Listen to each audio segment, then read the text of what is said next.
교수님을 모을 때, 그다음에 이제 주제 선정할 때 상당히 이제 기초적인 걸로 저희들이 선정을 했습니다. 이제 저희라 하면은 교수뿐만 아니라 ADD 연구원들 전부 다 이 AI에 대해서 그 당시 이제 좀 경험했거나 활발히 하고 있는 분들을 중심으로 국방 인공지능이 되려면 뭘 해야 되느냐.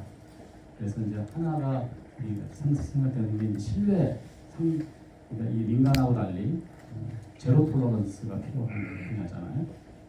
그래서 신뢰. 그 다음에 실제로 결정이 났는데 우리가 블랙박스 결정으로 당시에 많은 이제 연구자들이 흥분해 돼 있었죠. 그런데 이제 내용은 잘 모를 때였어요. 그래서 explainable 한 어떤 결정 이런 키워드를 가지고 4개의 연구실을 저희들이 만들었어요. 그래서 군사적 설명이 가능한 인공지능 연구실. 여기서는 이론을 좀 펀더멘탈한 걸 하기를 기대하는 연구실이 하나 있고, 두 번째는 국방 데이터가 단종 하나가 아니고 다종이거든요. 그 비전 데이터 여러 가지 센서에서 나오고 그런 걸 융합하고 탑재하는 연구실이 하나고, 세 번째는 이제 인공지능 하면 이 당시 데이터 기반 인공지능이라 하면 데이터가 많아야 되잖아요. 그래서 데이터가 이제 없죠. 국방 쪽에서는 우리가 계속 모으지 않았습니까? 그래서 열악한 환경에서 국소량의 국방 데이터만 가지고 할 수 있는 방법. 그다음에 사회부실이 이런 탐지의 최종 목표가 사실 이제 방책이거든요. 국방 쪽에서. 그래서 방책까지 연동하는 4개 연구실을 만들어서 수행했습니다. 그리고 학교가 특화센터를 해야 되기 때문에 우리는 공격이 아니고 방어라는 기치를 걸고 계속 중심 잡고 방어라는 중심을 잡고 많이 했었죠. 그리고 당시 이제 7년 전에 많은 이제 국방 쪽, 그다음에 육군에서 많이 방문했어요. 특화센터에서 많이 논의를 했죠. 그런데 이제 가장 걸림돌이 뭐냐면 데이터 문제였죠. 그래서 데이터는 현재도 풀어야 될 숙제지만 당시에는 더 그랬고, 그래서 저희의 역할은 기초연구다. 국방 인공지능 기초연구 수행이라는 그 방향으로 그동안 이제 퍼블리케이션을 장려하되 좀 경쟁력 있는 퍼블리케이션을 합시다. 교수님들이 잘하는. 그래서 탑티어, 소위 말하는 AI 탑티어 논문의 프로모션을 계속 센터에서는 했습니다. 그래서 지금 7년 정도 됐는데 제 개인적인 입장, 그다음에 다른 이제 인간 여러 가지 센터 많이 있잖아요. 그 센터의 그보다 우수한 또는 버금가보다 우수한 이제 성과를 냈다고 저는 생각합니다. 그래서 지금까지 총 366편의 퍼블리케이션을 했습니다. 36편 중에 군사학회, 즉 국내에 군사학회 발표한 게 137편, 그 다음에 국외 논문, 여기에는 이제 탑티어 논문도 들어가고 저널도 들어가는 게 211편 이런 거가 좀 있어요. 그게 전부 다 우리 관리자인 ADD 국방연구소 그 파일에 DB에 그 국방연구소 소유 또는 나라 국가 소유로 이런 이제 그 지적 그 자산이 있습니다. 국방인공지능이라는 기차요. 그런 거가 되게 우리 7년 동안의 학교적인 성과라고 보고요. 그리고 지금 이제 우리가 한 4개월 정도 남았는데 4개월 동안 정부도 바뀌고, 그리고 이제 여러분이 잘 아시다시피 AX라는 걸로 이제 많이 얘기가 되잖아요. 그리고 실제로 이제 그런 시간이 된 것 같습니다. 그리고 그동안 이제 우리 7년 동안에도 역사가 딥러닝, CNN, 트랜스포머 하다가 LMM으로 들어왔고, 각 이 세 가지 이렇게 연구를 보면 전부 다 이제 LMM 대용량 모델로, 또 우리는 연구자니까 하지 말래도 자연스럽게 그걸로 가죠. 그런 것들이 많이 볼 수 있습니다.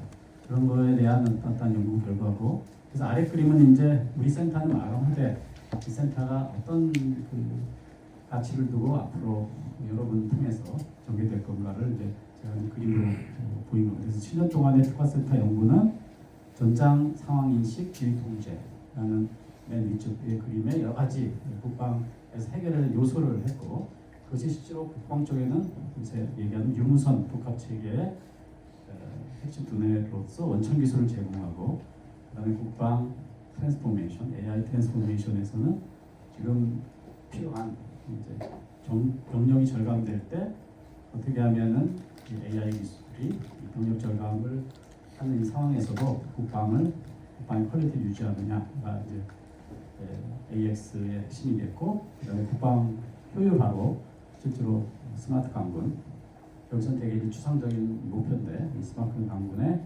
저희 센터가 여러분 많은 프로케이션이 아마 기여한다고 생각합니다. 그래서 이런 기조하에 저희들은 이제 잘 마무리하고, 저희는 되게 잘했다고 생각하는데 평가도 잘 받아야 됩니다. 그래서 오늘은 이제 교류회의 또 하나의 목적이 4월에 평가를 받기 위한 걸 한번 여러분 스스로가 점검하고, 또 ADD 관리자분께서도 한번 하고, 4개월 남은 동안에 잘 정리해서 잘 평가를 마치고, 그래서 제 개인적인 희망은 이제 여기 AX 쪽에 또 비슷한 센터가, 또 비슷한 그룹 연구가 이루어졌으면 좋겠습니다. 그거는 이제 제 역할이 아니고 이제 여기 참여했던 교수님들, 그룹 교수님 그룹의 역할이라고 보고, 저는 이제 그에 적극적으로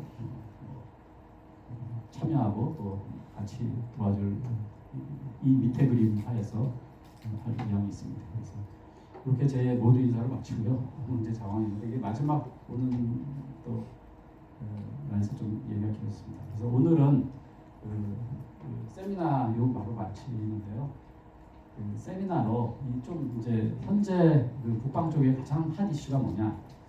그래서 우크라이나 러우 전쟁, 우크라이나 러시아 전쟁으로 표현하죠. 거기서 우리가 경험 못하는 전장이 있었는데 그 중에 하나가 드론입니다. 드론에 대한 경험이 우리 부는 없어요. 그런데 우크라이나 전쟁으로 해서 진짜 필요함을 최근에 많이 느끼고 있고, 거기에서 이제 아주 중요한 역할을 하고 계시는 우리 양병희 교수님을 모셔 세미나 하는데, 제가 약간 양병희 교수님을 소개해드리면, 양병희 교수님은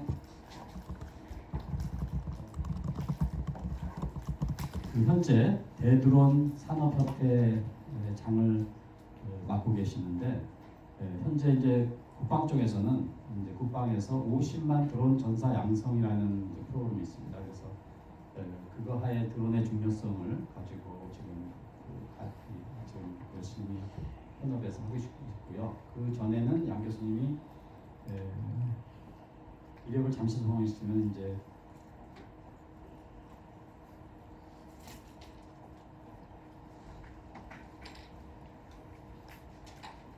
육사 40기 나오셨고요. 그 다음에 26 기계 보병화 사단장 하셨고, 합동참모본부 전력기획부장으로 하시고, 육군 소장으로 이제 전역을 하셨습니다. 그 다음에 그 이후에 ADD에서 자문위원, 그 다음에 카이스트 특화센터 7년 전에 제가 만들 때 국방 쪽에 계속 같이 저랑 얘기하고 자문 역할을 지금까지 해오고 계시고요.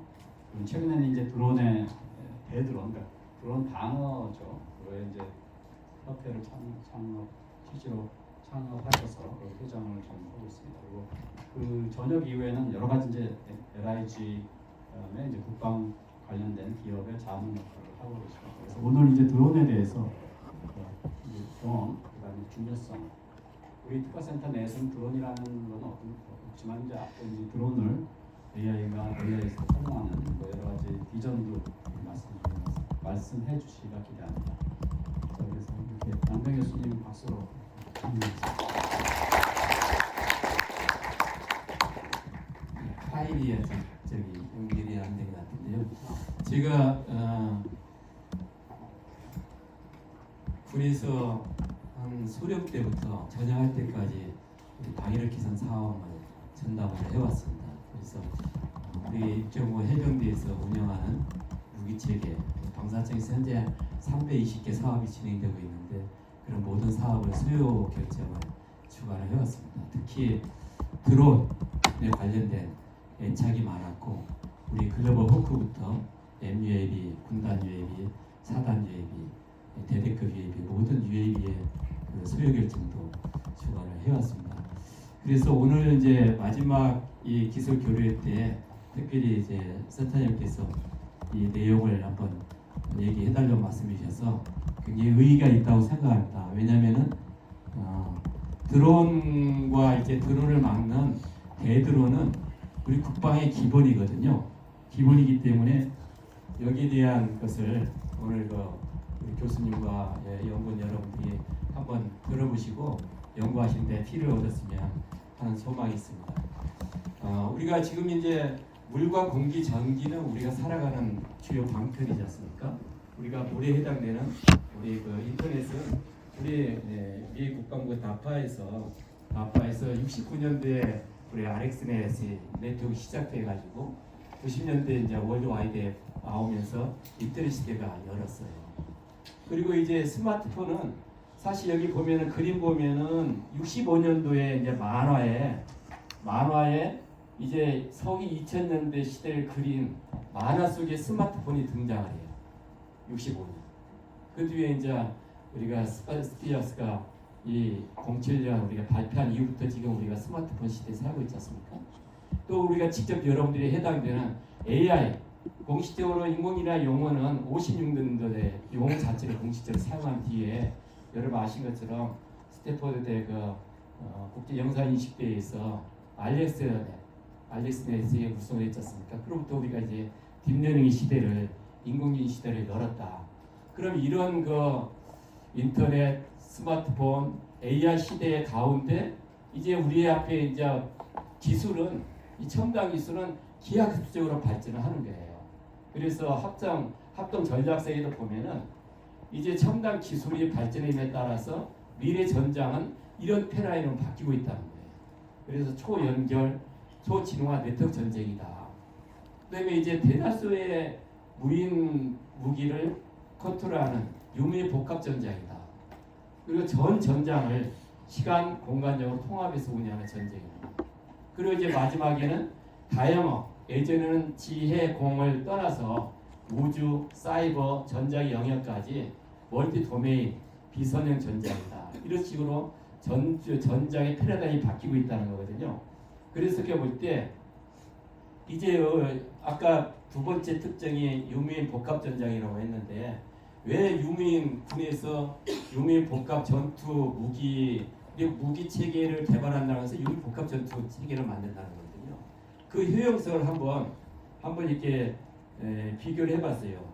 여기에 그 사전 개념 연구에 보면은 우리 아파치 있지 않습니까? 공격 헬기 아파치의 작전 그 반경은 20km인데 아파치에다가 무인 드론기를 이렇게 운영을 하면은 30km가 넓어져서 작전 반경이 50km 늘어난다.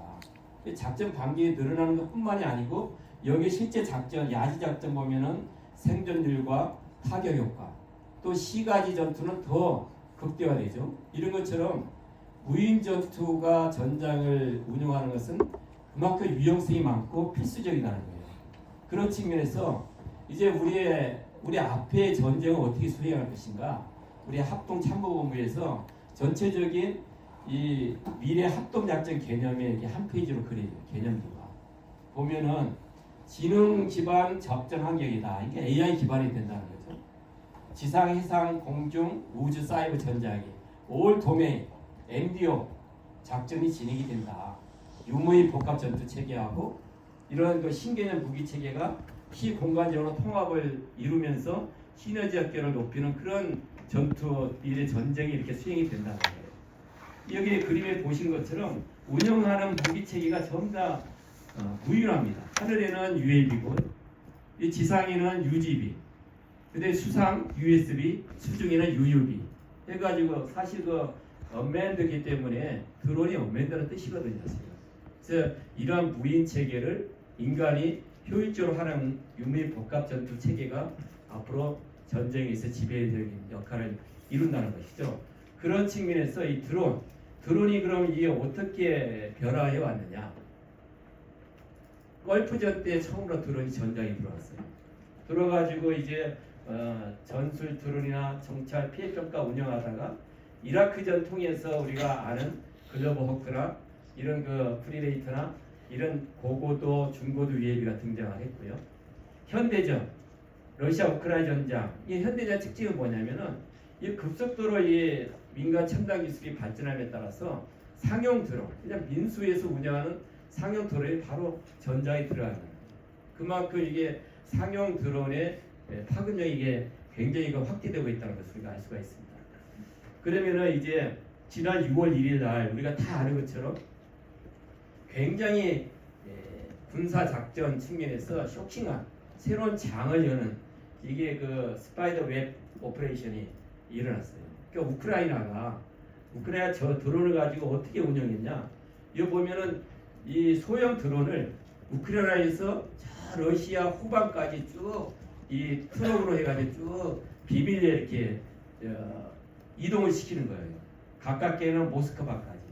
이게 공군 전략 폭격기 있는 전투기 있는 공군기지 라잔이나 디아길레버 기지 근처에 갖다 놓고 또 저기 그 부스만스크까지 올레냐 기지 옆에까지 보내고 또 4,000km 넘는 이르쿠츠크 벨라야 기지까지 이 야지의 저기 비공식적으로 몰래 이 소형 드론을 이렇게 갖다 놓고 거기에다가 이제 그 현지에서도 지휘 통계를 하지만은 전체적인 종합적인 지휘 통계는 우크라이나 본토에서 이렇게 통계를 하는 거죠. 그렇게 해가지고 동시에 이게 드론 117kg 가지고 기습 공격을 가능한 거죠. 그러면 사실 우리 한반도 중심이 1000km예요, 1000km. 그러니까 전쟁이 일어났다면 전후방이 없어요. 동시 전투가 이루어집니다. 그걸 보여주는 그것이 이제 왜 이제 AI 기반 드론 무기 체계에 대한 하이브리드 워페어가 일어난다는 것을 증명을 하는 거예요. 그러니까 앞으로 전쟁 이런 식으로 진행이 된다는 거거든요. 그런 것이 바로 이 적후방 정밀 기습 타격까지 이 복합적으로 운영하는 것을 이렇게 잘 보여줬단 말이죠. 그러면 이제 사실 합참이나 국방부 차원에서 이번 러시아 우크라이나에서 운영하는 이제 드론이 대세이기 때문에 드론에 대해서 움직이는 것을 다 분석해 가지고 이제 비문 내용을 빼고 일반화시킨 내용을 제가 쭉 정리를 해봤어요. 저가형으로 대량 생산을 해왔다. 소규모 드론을 우선 공개하는데 그 다음에 이제 군집 드론으로 운영을 한다. 그리고 이제는 군용으로 드론이 운영해 거기 안에 대전자적 능력, 잼밍에 대해서 이렇게 반잼밍하는 능력까지 다 보유를 시켰다.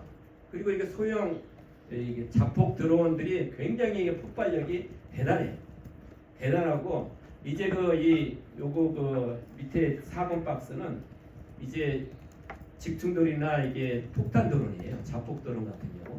나머지 정찰 드론 이건 수백 킬로까지 운영하지만은 이 직접적으로 통제해가지고 자폭하는 것이 10km, 15km에서 40km 이상까지 이렇게 폭탄의 위력이 넓어졌다는 것이죠. 그거는 바로 AI 기반 자율비의 고속 기동성이 확보해 나가는 이런 식으로 드론이 굉장히 발전을 하고 있다.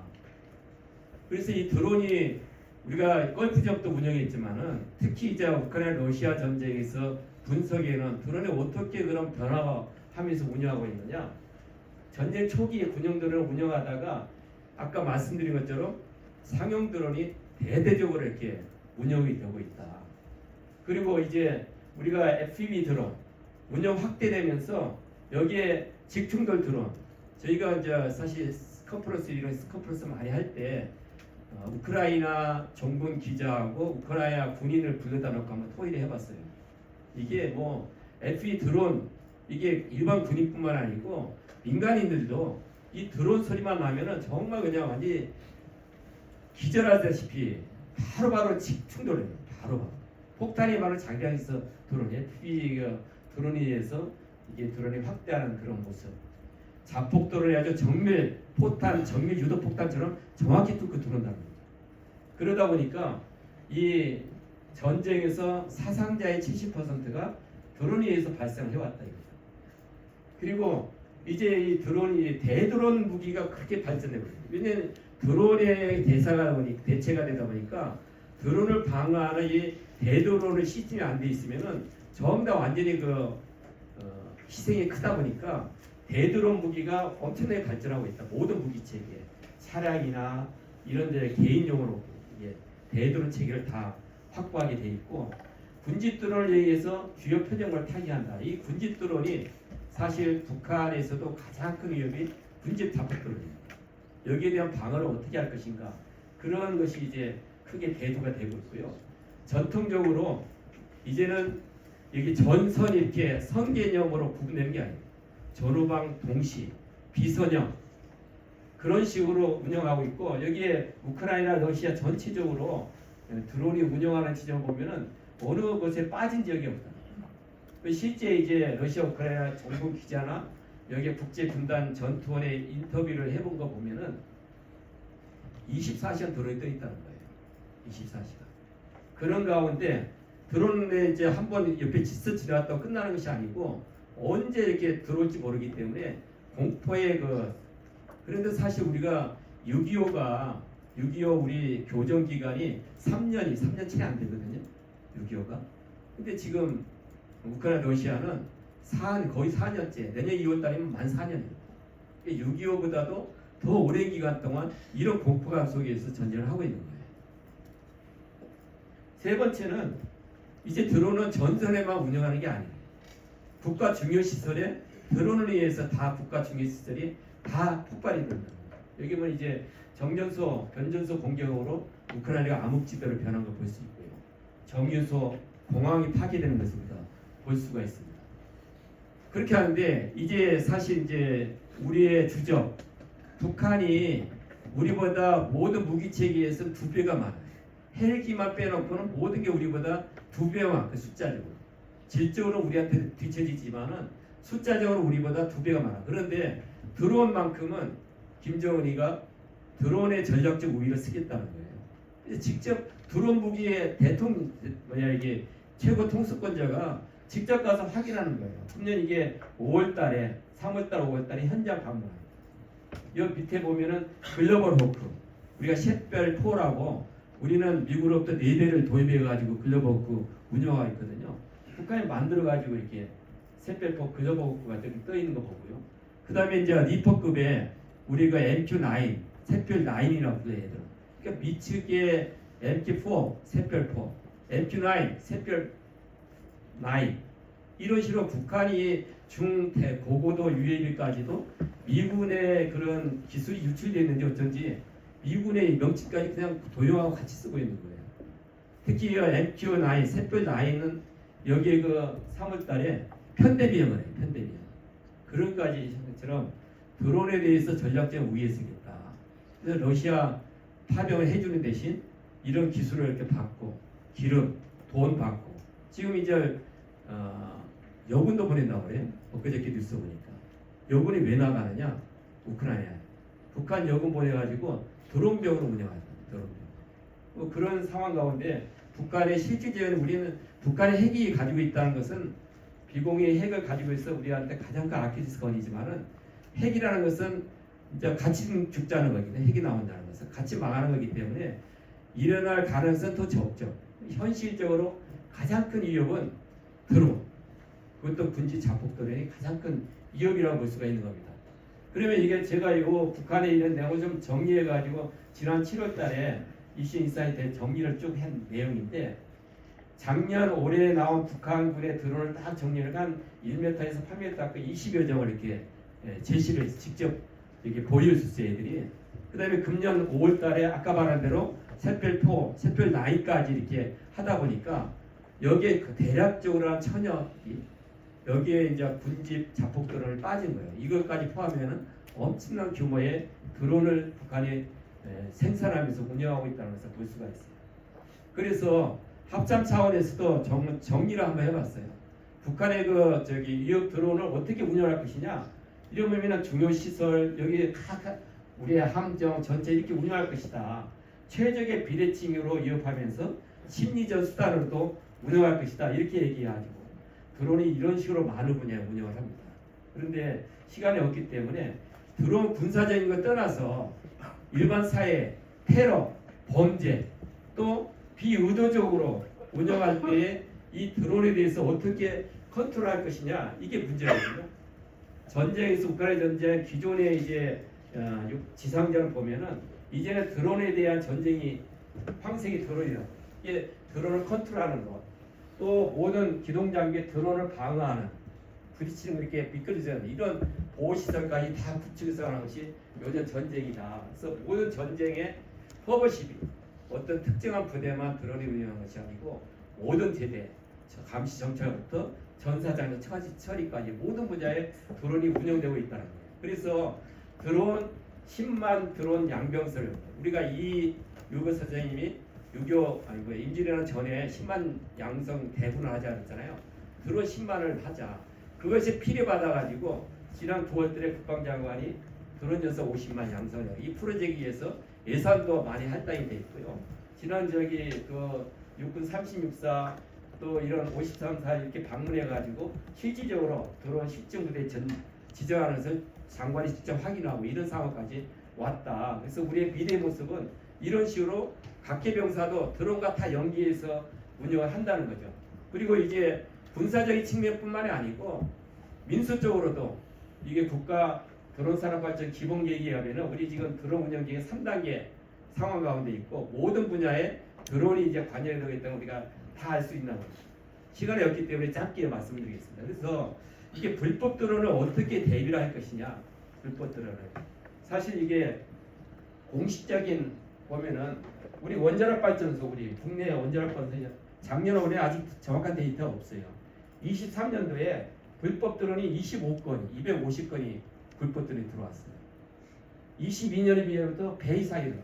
그러니까 작년 그리고 올해는 이거 이상으로 들어왔을 거예요. 이게 비의도적으로 이런 원전까지 들어오는 이런 상황 같은 어떻게 드론을 방어해야 될 거냐. 특히 23년도에 이 부산 엑스포 광안리 불꽃쇼에서는 불꽃쇼 하고 있는데 승인받지 않는 드론이 들어왔어요. 그래가지고 이게 잼인거로 이렇게 이 드론을 수거해가지고 경찰서로 보냈죠.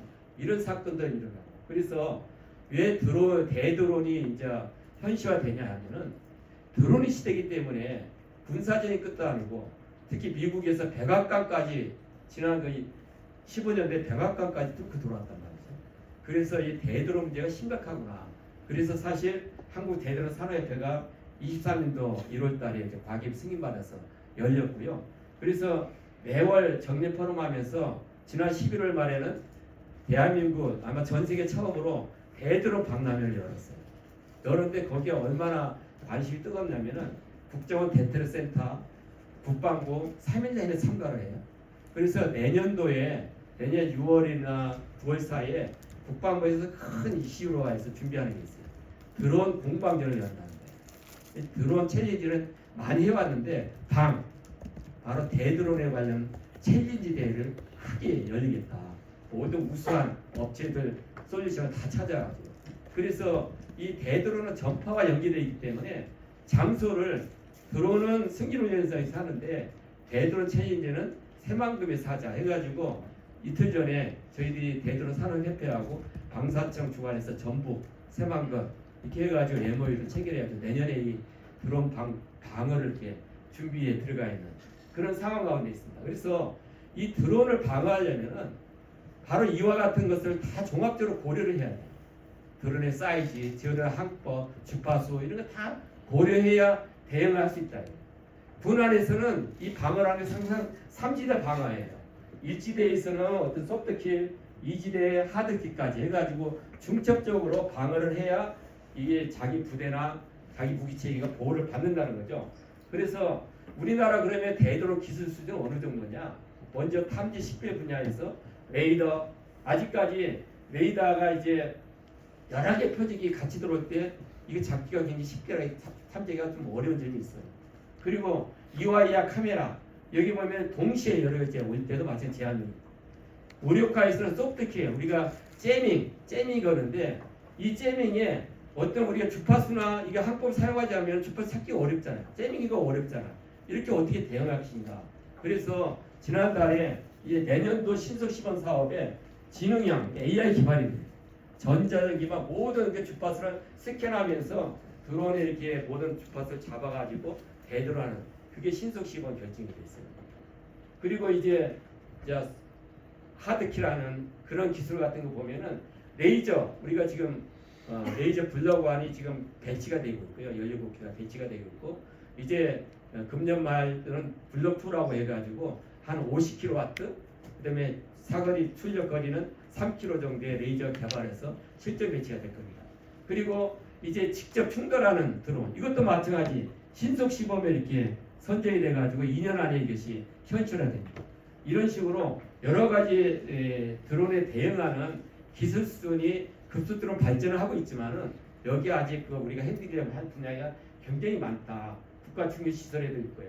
예를 들어서 인천공항에 지금 현재 어떤 대드론 제가 같이 됐냐면은 이 미국의 블랙세이자 자사하고 연결해가지고 우리나라에게 필라넷이라는 중견기업이랑 붙여가지고 이런 저기 공항에 대드론 체계가 탐지식별 레이더와 카메라가 제머가 이렇게 네 군데가 이렇게 설치가 돼 있어요.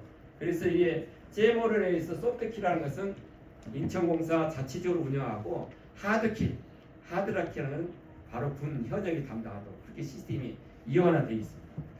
그러면 종합적으로 드론을 방어하는 것은 밑에 부분에 탐지 식별하는 거, 스캐너, EYR, 레이더, 사이버 ES 이런 거 있다면은 실질적 물리적으로 타격하는 그런 것은 타격 드론부터 레이저, HPN, 제머가 가장 많아요. 휴대용, 탑지형, 차량용, 타워형식으로 이런 그 제머가 가장 많고요.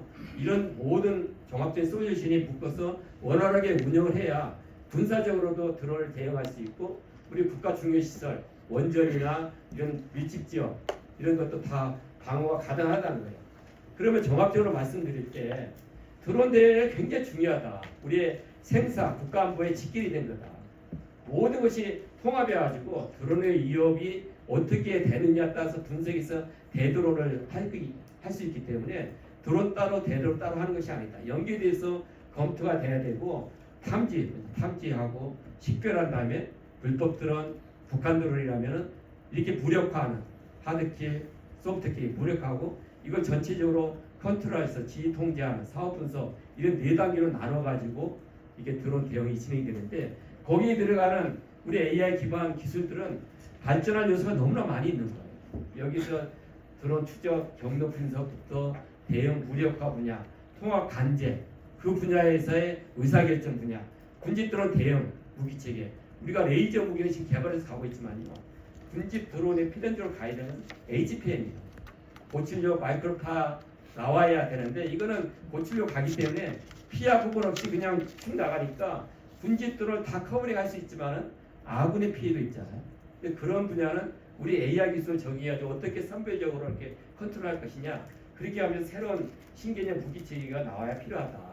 종합적으로 말씀드리면은 드론 대응하는 것은 군사적으로만 할 수 있는 게 아니에요.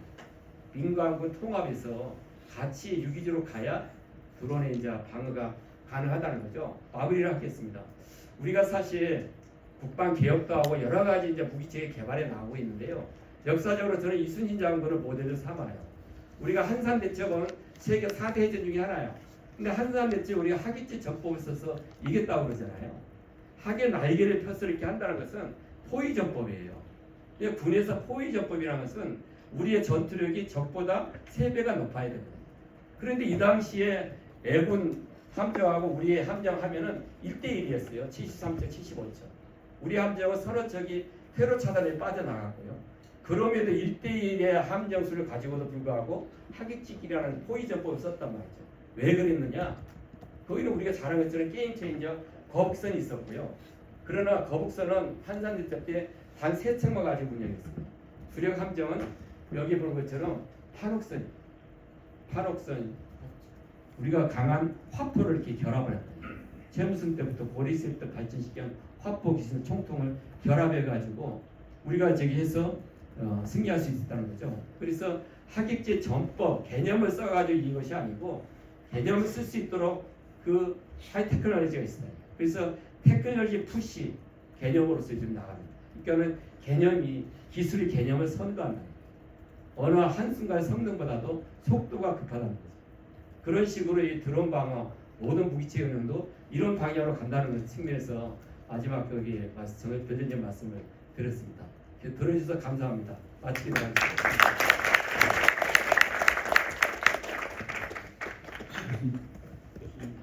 교수님께서 일찍 끝내 주셔서 질문을 좀 예. 배드론에 대해서 또 지금 이제 많은 걸 보여주셨는데 그래도 질문 궁금한 게 많을 것 같은데 질문 좀 하겠습니다.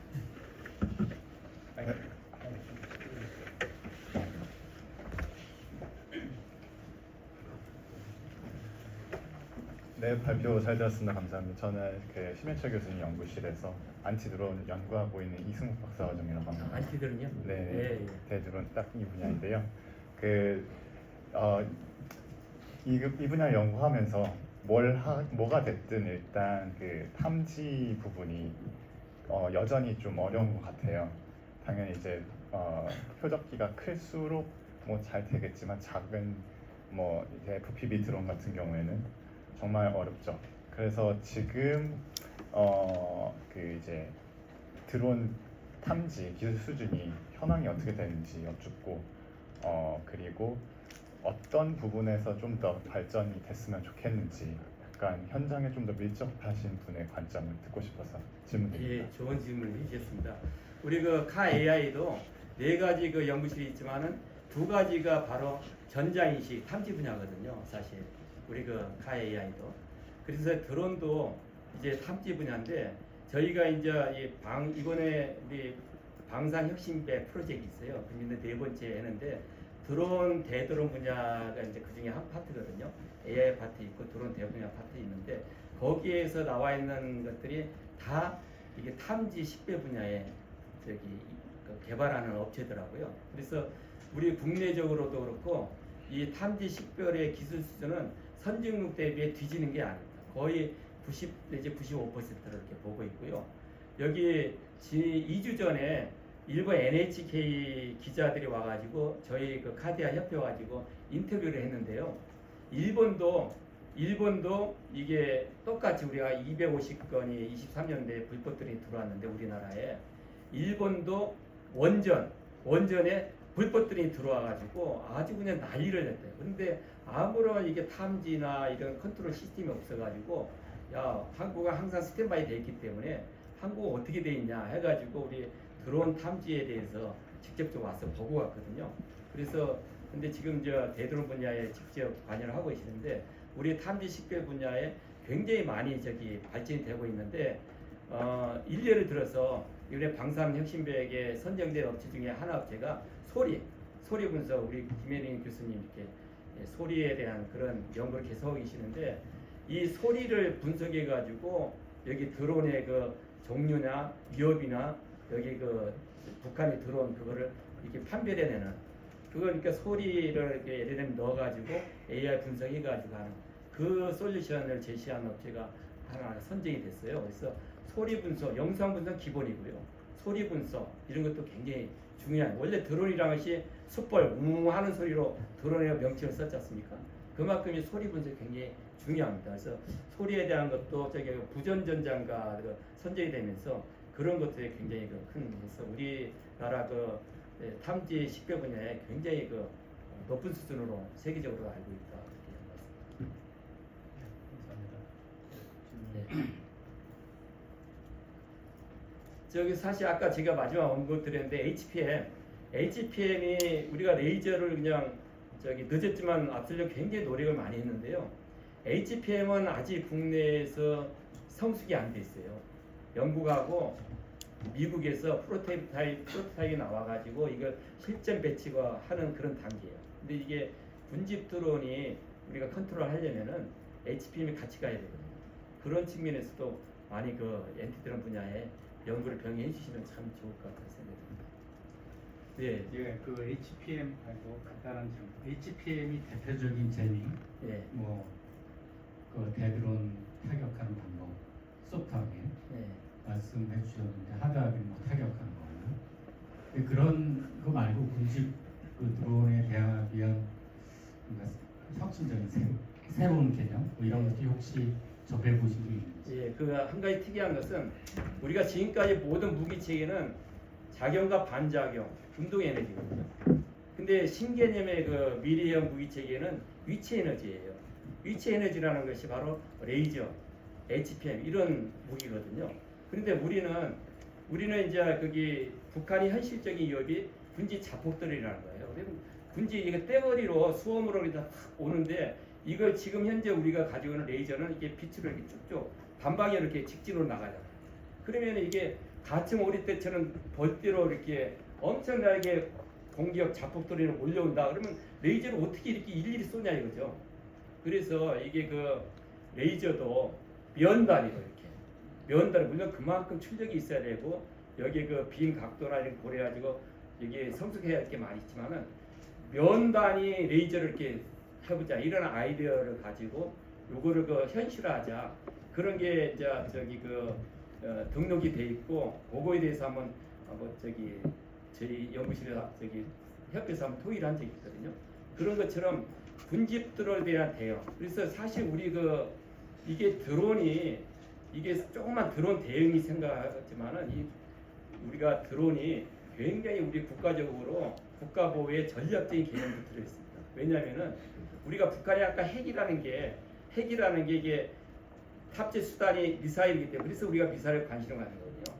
이게 탄두가 큰 BM을 실려서 이렇게 날라오잖아요. 그러면 핵탄두를 충분히 실려서 보낼 수 있어요. BM은. 근데 이게 BM이 날라온 것은 우리가 어느 정도 한국의 삼척으로 카버링이 다 되도록 이렇게 어느 정도 이렇게 갖춰져 있는데 북한이 기술력이 워낙 고기술을 해가지고 소형 핵탄두가 가능하도록 됐단 말이죠.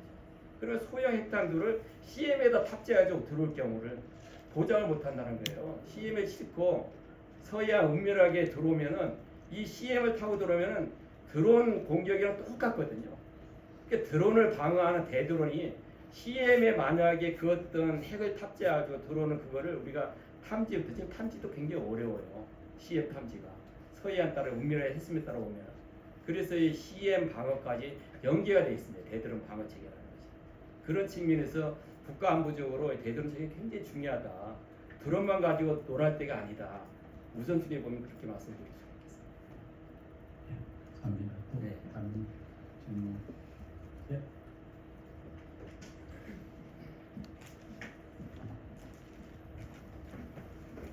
네, 안녕하세요. 저는 광주과학기술원 이용구교수님 연구실에 있는 김준현 통합과정이라고 합니다. 제가 지금 질문을 드리고 싶은 게 저는 군 생활할 때 수도방위사령부 산하의 항공여단에서 근무했었거든요. 그렇다 보니까 굉장히 관심 있게 들었는데 사실 이것들이 실질적으로 사용하는 용사들이나 아니면 간부들의 역할이 굉장히 중요하다고 생각이 되고 그만큼 국군의 교리 역시 많이 달라져야 된다고 생각을 하는데 이 부분에 대해서는 어떤 협의가 진행되고 있는지. 예, 역시 그 방공부대에서 근무한 경험적인 측면에서 질문을 잘 해주셨는데요. 우리 그 저기 대드론 협회의 임원진, 연구진 대부분이 거의 90%가 방공에서 일한 사람들이에요. 그러니까 크게 보면 방공을 방어하는 에어 디펜스 측면에서 운영을 하는 거니까요. 근데 지금 얘기한 것처럼 여기 교리 싸우는 군이 무기를 운영하든 훈련하든 교리화가 돼 있어야 되거든요. 그런데 지금 방공학계장이 지난 컨퍼런스 와서 얘기했는데 방금 얘기하신 걸 똑같이 지적하면서 금년도 4월달에 이게 드론에 대한 방어한 것을 완전히 교리화를 다 했다. 그래서 그거를 교리회장도 와서 보여주고 하더라고요. 그만큼쯤은 다 됐고요. 그리고 저희 협회가 금년도부터 하는 게 드론에 대한 자격증은 취직도 자격에 때문에 많이 하고 있어요. 그래서 방금 얘기하신 것처럼 방어나 이게 국민 안전을 위해서 대드론 방어가 중요하기 때문에 대드론 자격증 제도를 운영하고 분기 한 번씩. 그래서 지난주에 4번째 자격증을 이렇게 배출했어요. 그래서 아직까지는 군, 경찰, 국정원, 경호실 이런 데서 한 3분의 2가 들어오고요. 나머지 민간인이 한 3분의 1이 들어오고 해가지고 대드론 자격증도 이런 전체적인 이게 무기 시스템 운영하는 거 이런 것을 전체적으로 교육하는 그런 자격증 제도를 이렇게 운영을 하고 있습니다. 같은 얘기.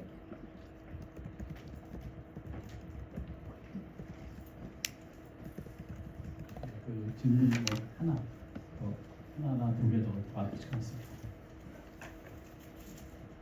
안녕하세요. 지금 음향 쪽 연구하고 있는 최정우라고 합니다. 저희 아까 부전전자 말씀해 주셔가지고 귀가 솔깃해서 질문 드리는데 저희도 이제 음향 탐지나 방향 추적이나 이런 연구를 좀 하거든요. 그런데 이제 드론에는 아직 적용시켜 본 적이 없는데 궁금한 게 좀 약간 사심이 들어간 질문이긴 한데 그런 쪽 국방 쪽 관련해서 뭔가 협업할 기회가 있거나 아니면 국방 쪽 과제라든가 아니면 좀 그런 저희가 갖고 있는 AI 탐지 기술 같은 걸 좀 적용하려고 하면 어떤 기회들이 있을지 예. 그 안에 이제 대드론 산업협회에 계시기 때문에 좀 네. 어떤 채널들이 될지 궁금합니다. 네, 음향에 관련된 것은 굉장히 중요하거든요. 전장에서 안 보일 때 청각이 살아 있잖아요. 그래서 아까 말씀드린 대로 이미 지역에 웅손이 들리지만 아무것도 안 보이고 식별이 안 될 때 이 음향 분석하는 게 굉장히 중요하거든요. 그래서 부전전자에서 이제 전략서를 내는 것이 음향을 여기 그 LLM 연계시켜서 분석을 해가지고 드론의 형태를 이렇게 찾아낸다. 그런 내용이에요. 그런 제안서를 해서 그게 억셉트 돼가지고 금년 말에 이제 국제로 계약하면은 5년 동안 50억을 지원해요, 국가에서. 그래서 그 2년 반 차에 중간평가 한 다음에 그것이 사업화하도록 국방 측면에서 지원을 해주는 거고요. 음향에서 가장 중요한 것은 드론은 이제 떠오르는 분야를 찾은 거고요. 가장 필요한 것은 어디서 해요? 잠수함에서 합니다. 잠수함. 그래서 잠수함은 우리가 잠수함, 제가 잡은 잠수함도 다 소요되겠는데 가장 큰 것이 소리 찾는 거예요. 그래서 이거 미국도 그렇고 이 소리에 대한 데이터베이스 이거는 우리 것도 미국이 잘 안 줘요. 이 우리가 사실 잠수함이 이런 말 하면 어찌겠지만 북한에 갔다 왔는지 우리가 모르잖아요. 말은 안 하지만 북한 잠수함도 왔다 갔는지 모르잖아요. 소리는 왔다는 거 어떻게 알아요? 그래서 이게 잠수함에서 이게 소리 해군 잠수함선에서 가장 많이 필요한 게 음향 분석입니다. 그래서 잠수함에서 운영하는 소리 분석, 소나가 음탐기잖아요.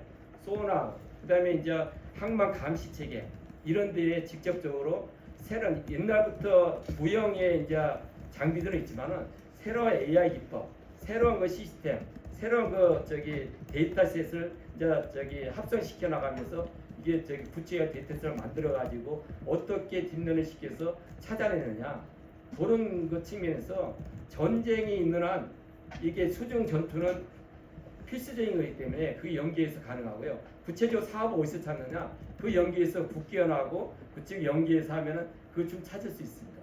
또 거기에 대한 것도 필요한 것도 제안해 가지고 기획을 할 수 있는 거고 그렇게 봤습니다. 교수님, 네. 강의 잘 들었습니다. 고려대학교에서 연구 중인 조직입니다.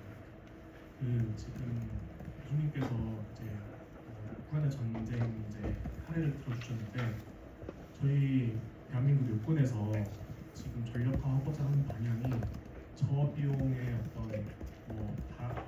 많은 드론인지 아니면 AI 기반 고지능 어떤 기술이 적용된 그런 소수의 드론인 건지 전력화하는 방향이 어느 쪽으로 가고 있는지 좀 궁금합니다. 예, 굉장히 원초적인 기획인데요. 지금 여기 국방개혁이라는 것은 이제 노무현 정부부터 국방개혁이 공식화돼서 법률 행위로 돼 있어요. 정부가 바뀌면은 다시 북한 위협과 한미 관계와 우리 국방 현실을 분석해 가지고 새로운 국방의 기본 계획을 수립하도록 돼 있어요. 그래서 지금 정부가 지난 9월부터 내년 6월까지 국방개혁 기본 계획을 수립하고 있습니다. 그 아젠다가 뭐냐면은 이거 국방에서 하는 일이 명칭이 정해져 있어요. AI 기반 유무인 복합 전투 체계 고도화다. 또 국방계획이 뭐냐? AI 기반. 그러니까 기본적으로 AI는 모든 무기체의 기반이 되는 거예요. 그러니까 AI 기반. 아까 말한 대로 유무인 복합 전투 체계는 멈티라는 것은 무인 체계를 사람이 운영하니까 무인 체계를 어떻게 효율적으로 운영할 수 있는가? 그게 유무인 복합 전투 체계거든요. 그거를 계속 고도화한다. 단계화해서.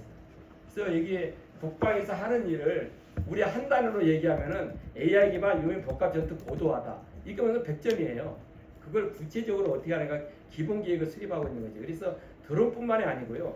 드론은 왜 대세냐면은 무인 전투기의 대표잖아요. 드론이 하늘, 지상, 수중 다 드론 무인의 대표가 드론이다 보니까 상징적으로 말씀을 드린 거고요. 모든 무인 체계에 함축된 그런 내용으로 이해하시면 되겠습니다. 예, 시간이 맞춰서 끝났습니다. 네. 그래서 우리 양정희 장군님 교수님 이 강의 중인데요. 이렇게 훌륭한 강의를 해주시고 우리의 또 관심을 불러주시는 강의 좋은 강의 되어주셔서 우리 다 같이 박수로 예. 감사합니다. 그리고 최정우 교수님이 R&D 관심 많으신데 국방 R&D가 5조랍니다. 5조 플러스. 그다음에 국방 예산이 65.8조랍니다. 그리고 R&D 예산은 한 19% 올랐대요. 그래서 근데 제가 이제 우리 국방 연구를 우리 특화센터 하잖아요. 근데 국방 연구가 되게 하기가 어렵죠. 특히 AI 접근해서.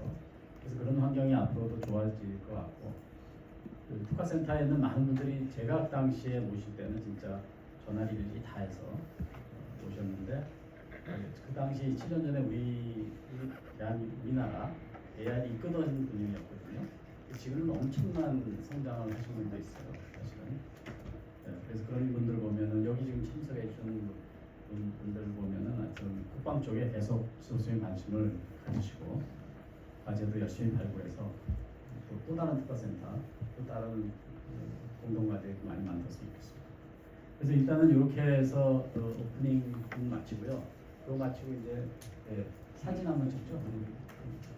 그다음에 또 만날 수가 없으니까 이 특화센터는 되게 어려운 과제입니다.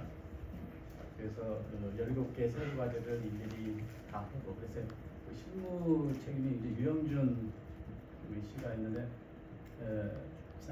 이번 주에 디펜스를 했습니다. 그래서 앞으로는 이제 이번 수고를 제가 한번 말씀드리고, 또 다른 여기 행정생들 많이 수고했고, 그리고 앞으로 우리 유영준 씨 좀 잘 봐주세요. 네, 그리고 사진 한번 찍죠. 네, 단 오셔서 사진 찍고, 그다음에 약간 나가신 다음에 이제 혹시 친구분인가요? 혹시